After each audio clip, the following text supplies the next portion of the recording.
એટલે આ સંસારમાં આપણે કેટલું બધું, આની કોઈ વેલ્યુ જ નથી. આ કામકાજની, વ્યવહારની, સાચા ખોટાની કોઈ વેલ્યુ નથી. આ બધાની વેલ્યુ મૂકીને એમાંથી આપણને કશાય ઊભા થાય છે. એકેય વસ્તુની વેલ્યુ મૂકવા જેવી નથી. એટલું બધું ખૂંચવું જોઈએ કરે, આની કિંમત જ ક્યાં છે? એટલે આ જૈન શાસ્ત્રો બધી કથાનું યોગ્ય છે કે આ બધા જૈનોમાં તો મૂક્યું છે, અથવા કૃષ્ણ ભગવાનમાં મૂક્યું છે બધું, કે ભાઈ ભગવાનની બધી વાર્તાઓ વાંચો, કેવી રીતે લોકોની સાથે રહ્યા, કેવી સમજણ ગોઠવી, કેવી રીતે પાછા ફર્યા સંસારમાંથી, એ સમજો કે છે. શ્રીમદ રાજચંદ્રને કેટલું બધું કહ્યું આ બધું, કે આ સંસારમાં જો આ વસ્તુમાં જો હવે સામાન્ય દોષ માટે જો આટલા બધા કશાય થતા હોય કે ચાલો છે જ આવો દોષિત જ છે, તો આપણે કે ને કે મોક્ષ માર્ગમાં ડગલું ચાલ્યા નથી. અને એક વ્યક્તિ જ આપણને અનંત અવતાર ભટકાવી શકે છે. બોલો કે હું બધીને નિર્દોષ જોઉં છું, બધાના પ્રતિકોળ કરું છું, આ એકનું જ છે. અરે એક જ તમને રખડાવશે, બહુ થઈ ગયું એક તો. એટલે તમારે જો છૂટવાની દાનત હોય ને તો પછી ગમે તેવું બને ને, બધા કે તું સાવ સાચી છે, એ જ ભૂલવાળી, પણ તમારે થવું છે કે મારે ભોગવટ ઊભો થાય છે, મારી જ ભૂલ છે, મારે કોઈની ભૂલ જોવી જ નથી. એટલું બધું મેં રહીને આ જ થવું છે કે મારે મારી ભૂલો જોવી છે, મારે ભૂલોમાંથી મુક્ત થવું છે, મારે આ દોષ કોઈના કાઢવા જ નથી. એટલું બધું આમ કકડીને થવું છે. આ તો કેટલા કશાય કહેવાય. મને કેટલી બહેનો કહી જાય છે કે અમને પ્રતિક્રમણ થતા જ નથી. બસ હું એને જોઉં છું ને મને દાંત ચડે છે, કેટલા બધા વેર બાંધ્યા છે, કયા ભાવે છોડશો તમે, ક્યારે છૂટશો? અને છઠ્ઠો આરો આવી રહ્યો છે, ભયંકર ભયંકર ભયંકર દુષ્મકાળ. આ અધોગતિના કાળમાં પાછા ફરવાનું તો કંઈક ચોથા આરાને લાયક થઈએ તો મહાવીરે જઈએ. એ તો આવું તો કેટલાય જ્ઞાનીઓ વટાવી ખાધા, 24 તીર્થંકરો વટાવીને ખાધા. નિરાતે ભટકીએ છીએ ને હજુ ભટકવામાં કાંઈ ફરક પડવાનો નથી. કોઈનું કંઈ બગડતું જ નથી, આપણે આપણું જ બગાડી રહ્યા છે. બધા જુઓ, ચકલા સવારના પરમાં કુદાકૂદ કરે, બધા પક્ષીઓ પશુઓ બધા ઝાડપાન ઉગ્યા કરે ને આત્મ્યા કરે. શું ફરક પડે? કેટલા અવતારોથી આ દેહમાં હશે. કોઈક વખત ભાન થાય કે બંધન છે આપણને. જ્યારે આપણે છૂટવાનો અવસર મળે છે ત્યારે આપણે જાગ્રત રહેતા નથી, અને પાછું વેર ઝેરની આગમાં પાછું અવતારો બગાડી નાખીએ છીએ. ક્યારે છૂટાશે આ બધા? સામૂહિક પ્રતિક્રમણ કેવી રીતે કરી શકાય? સામૂહિકને શું કરવું છે? ઇન્ડિવિજ્યુઅલ કરો ને. બીજે પાટે ગાડી ચડાવવાની જરૂર જ નથી. ના સાહેબ, વિદ્યાર્થીઓ માટે અરે મૂકો વિદ્યાર્થીઓનું આ આવડી ચીકણીઓ ફાઇલોને ચોખ્ખા કરો. વિદ્યાર્થીઓને બધાને કરજો, જેને દુઃખ. ખરેખર સામૂહિક તો અમથું, આ તમારી સાડી ઉપર મેં આઈસ્ક્રીમના 4-5 ટીપા પડ્યા દાળના, તો કોઈ સામૂહિક કરો? ડુબાડ કરીને કરો કપડાને, ઘસઘસ કરો ડાઘ, એક ડાઘ ઉપર એક ડાઘ ચોખ્ખો કરવો પડશે. સામૂહિક તો બધા એક ઇન્ડિવિજ્યુઅલ બધું ચોખ્ખું કર્યા પછી એટલે કે હવે કાંઈ જડતું જ નથી, તો કે હવે જે કંઈ ભૂલચૂક રહી એ બધાની માફી માગું છું. એ પહેલાં નહીં, છેલ્લે કરવાનું છે. પહેલાં તો એકને યાદ કરીને ધોવાનું છે. કહો આની માટે આવું થયું, અને આ એક વ્યક્તિ માટે તો 50 દોષો હોય છે. એક જુદા દોષોને ખૂબ પસ્તાવા સાથે ધોવું પડશે. એક ટીપો આઈસ્ક્રીમનું પડે ને તો 1 લીટર પાણીથી ધોઈએ છીએ, તો એક દોષ માટે 1 કલાક પસ્તાવા લેવા જોઈએ. એક દોષ માટે. અને એક વ્યક્તિ માટે તો 50 દોષ થાય. 50 કલાક જિંદગીના ધોવામાં કાઢો તો વહેલો ઉકેલ આવશે. અને ખરેખર નવરા પડ્યા આ જ કરવા જેવું છે.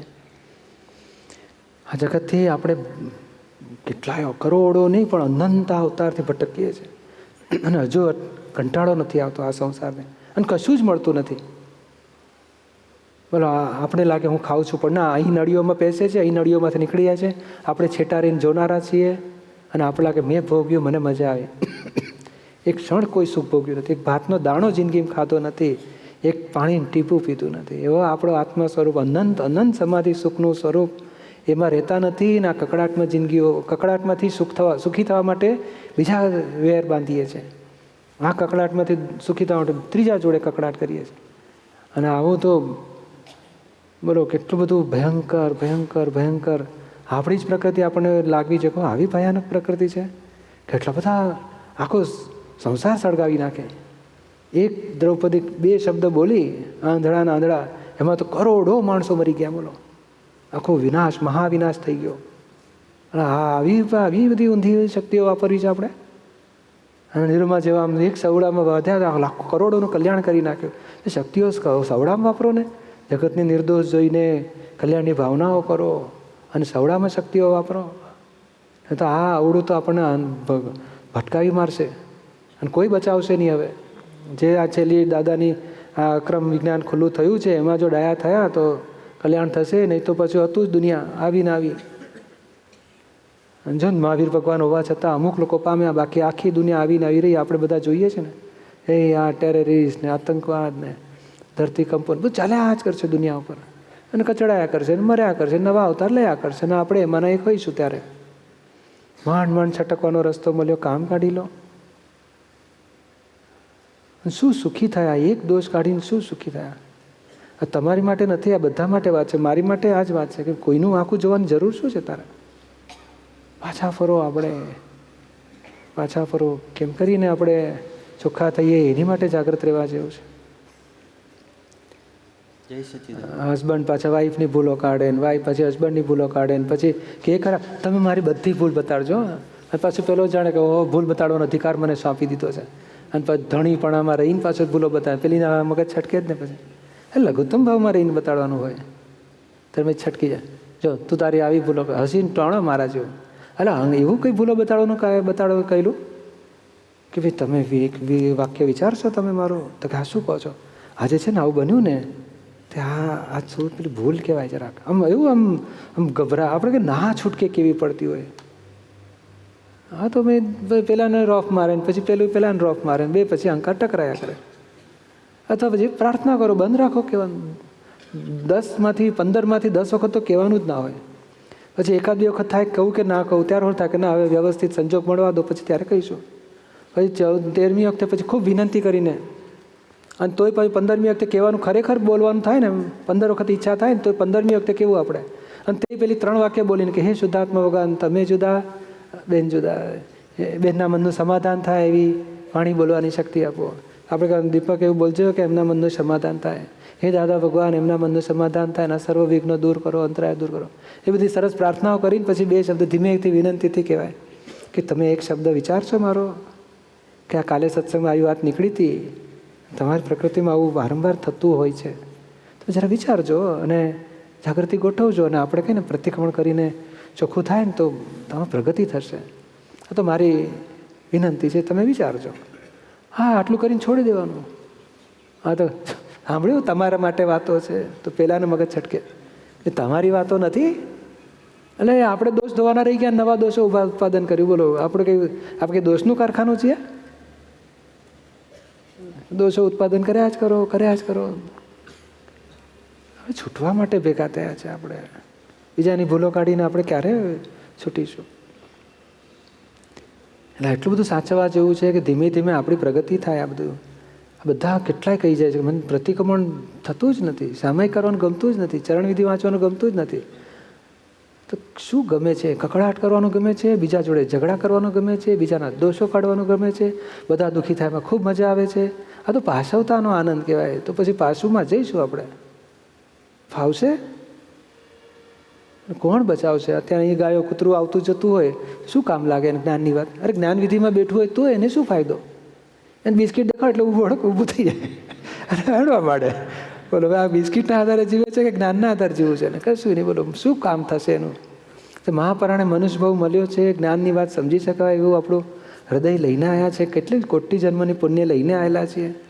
ત્યાં કંઈ મળ્યું છે, હવે સાંધો મેળવીને કામ કાઢી લેવાનું છે. અને એમાં જો આપણે દોષો કાઢીએ ને કકડાટ કરીએ ને, અને કઈ બાબતમાં મને રસોડામાં કામ ના કરવા દીધું, મારી રસોડાનું આમ રસોડા તો આ રસોડું તો કેટલો મોટું કે આપણું કંઈ સર્વસ્વ છે રસોડું? ઘર કંઈ સર્વસ્વ છે? આત્મા આપણો સર્વસ્વ છે, એ જ થવું છે. નહીં તો પછી આનું આ જ જ્ઞાનીઓ એટલા ક્રમિક માર્ગમાં તો ઠોકી ના પાડી છે. બોલો તે સ્ત્રીઓ માટે મોક્ષ મહા મુશ્કેલી, મહા મુશ્કેલી. કારણ જ આ ને બધું દોષ જોવામાં બાકી જ નથી રાખતા, અને પાછા ફરવાનું શક્યતા જ નથી. એને ગમતું જ નથી પ્રતિક્રમણ કરતું, પાછો સી રીતે ફરે? અને એવા કાળમાં દાદાએ ગેરંટી આપીને ઓથોરિટી લીધી કે આ સ્ત્રી પણ મોક્ષે જઈ શકે, અમારે કયા પ્રમાણે ચાલજો. આખો મોક્ષ માર્ગ ખુલ્લો કરી દીધો અને એક જબરજસ્ત ચાવીઓ આપી આખી પ્રકૃતિની બહાર તમને નીકળી જાઓ. બોલો નિરૂમાં એક સેમ્પલ બન્યા કે આખું પ્રકૃતિની બહાર નીકળ્યા ખરા, અને જબરજસ્ત આત્માના સંપૂર્ણ અનુભવ દશામાં પહોંચી શક્યા. તમે કેમ ના પહોંચી શકો? એમ ઠોકી ઠોકીને એમના અનુભવની જ વાણી નીકળેલી છે. આખી જો વાણી વાંચો ને એમની કે વેસેડીમાં એક ભોગવટો આવ્યો, અમે કેળો ના મૂકીએ કે છે 3 દાડા સુધી દિવસ રાત ખોદીને મૂળમાંથી દોષને ખલાસ કરીએ. આ જ આખી જિંદગીનો એમનો પુરુષાર્થ હતો. અને ઠોકી ઠોકીને બધાને એક જ વાક્ય કહેતા હતા કે કેવળ શુદ્ધાત્મા અનુભવ સિવાય આ જગતની કોઈ વિનાશી ચીજ જોઈતી નથી. દિવસ રાત એ જાગૃતિમાં રહેતા હતા. તો આપણે એમનું થોડુંક તો શીખીએ, ટકો અડધો ટકો. અરે 1 ટકો પકડીશું તોય કલ્યાણ થઈ જશે. સમજાય છે ને? દીપકભાઈ, નોકરીને 18 વર્ષ થઈ ગયા. ગયા એપ્રિલમાં સુરતમાં જ્ઞાનવિધિ લીધેલી. ત્યારથી તે આજ સુધી વિદ્યાર્થીઓને હજુ મેં ગુસ્સો કરવાનો ઘણો ઓછો થઈ ગયો, કંટ્રોલ આવી ગયો થોડો, અને મારવાનું તો બંધ જ થઈ ગયું. પણ 17 વર્ષ પહેલાં વિદ્યાર્થીઓની અજ્ઞાનતાવશ જે પણ થયું, તો પ્રત્યક્ષ દાદા ભગવાનની સાક્ષીએ, આપની સાક્ષીએ, અહીંયા બિરાજમાન સૌ મહાત્માઓની સાક્ષીએ ક્ષમા માગું છું. બહુ સારું, માફ કરજો. હા, એ એકડો માંડ્યો. આપણે હવે આગળ વધવાનું. કયા ધોરણમાં ટીચર હતા, કયા વિદ્યાર્થીઓ હતા, કઈ ચીજ ભણાવતા હતા, એ ભણાવતી વખતે કોણ સાંભળતું નહોતું બરાબર, કોણ સાંભળતું હતું, કોણ નહોતું ભણ્યું, તો એવું કંઈ યાદ આવે બધું ખોદો અને પછી પસ્તાવા લો. અને આ વિદ્યાર્થીઓનું પૂરું કર્યું પછી ઘરનું ચેપ્ટર ચાલુ કરો, પછી કુટુંબનું ચેપ્ટર ચાલુ કરો, આડોશી પાડોશી જોડેનું કરો. આમ તો દુકાનમાં એ નાની નાની વાતમાં ઝઘડી આવ્યા હોઈએ તો પૈસા વધારે પડાવે છે, વધારે નહીં આપો. એટલે કકડાટ કરીને ક્યાં નથી કર્યો આપણે. એક ખોતરીને ચોખ્ખું કરો. આ નવરા બેઠા દાડામાં 8 કલાક 10 કલાક આપણા સંસારના કામો હોય, બાકી 8 કલાક ઊંઘવામાં 2 કલાક ઓછા કરો, 2 કલાક ધોવામાં બેસો તો કંઈક આપણો ઉદ્ધાર થશે. આ ભાવમાં આપણી પાસે થોડો ઘણો જે ટાઈમ છે, આ વીજળીના ઝબકારે મોતી પરોવી લેવાનો છે, આત્માનો સાંધો પૂરો કરી લેવાનો છે. માંડ ટાઈમ મળ્યો છે. 18 વર્ષ પહેલાંના દોષને આજે તમે માફી માગો, પણ આજે રોજે રોજ ઢકલે બંધ થયા જ કરતા હોય છે, એને ક્યારે ચોખ્ખા કરશો? એટલે હા, બરાબર છે, બહુ સારું કહેવાય આવડું મોટું જાહેરમાં માફી માગી અને આવું. પણ આ કહે ને કે આપણે અમુક બાબતનું આરામથી કરી શકતા હોઈએ છીએ, પણ અમુક લોકો માટેનું એ રૂબરૂ બધું ઉઘાડું દેખાતું. બેન માફી માગી રહે ને આપણે છૂટી કે છે હું માફ કરું છું, નહીં. અરે ભાઈ, શું કામ તમે વેર બાંધવા માગો છો? તો એવા લોકો પાસે જ આમ સામે ચાલીને માફી માગવી જોઈએ. એટલે જે તમારું રહી ગયું હોય એટલું ચોખ્ખું કરજો. આ થઈ ગયું એ થઈ ગયું, રહ્યું હશે ને થોડું ઘણું બાકી હશે ખરું કે 2% બાકી હશે, હવે ઘણું બાકી હશે, 70% બાકી હશે. દીપકભાઈ, એક બીજો જેટલું બાકી હોય ને એટલું ચોખ્ખું કરજો. ગિરનારની ગોદમાં આવેલું નરસિંહ મહેતાનું જૂનાગઢ શહેર. આ શહેરમાં આવેલું છે દાદા ભગવાન પ્રેરિત નિષ્પક્ષપાતી ત્રિમંદિર.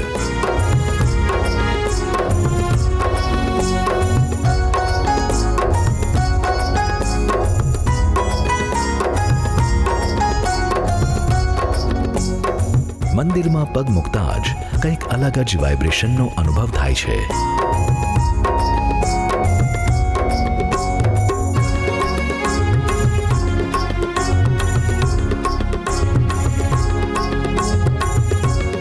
સર્વે ભગવંતો અને માતાજીની જીવંત પ્રતિમાઓથી શોભતા આ ત્રિમંદિરમાં દરરોજ કંઈ કેટલાય દર્શનાર્થીઓ પોતાના સ્નેહીજનો સાથે દર્શનનો લહાવો લે છે.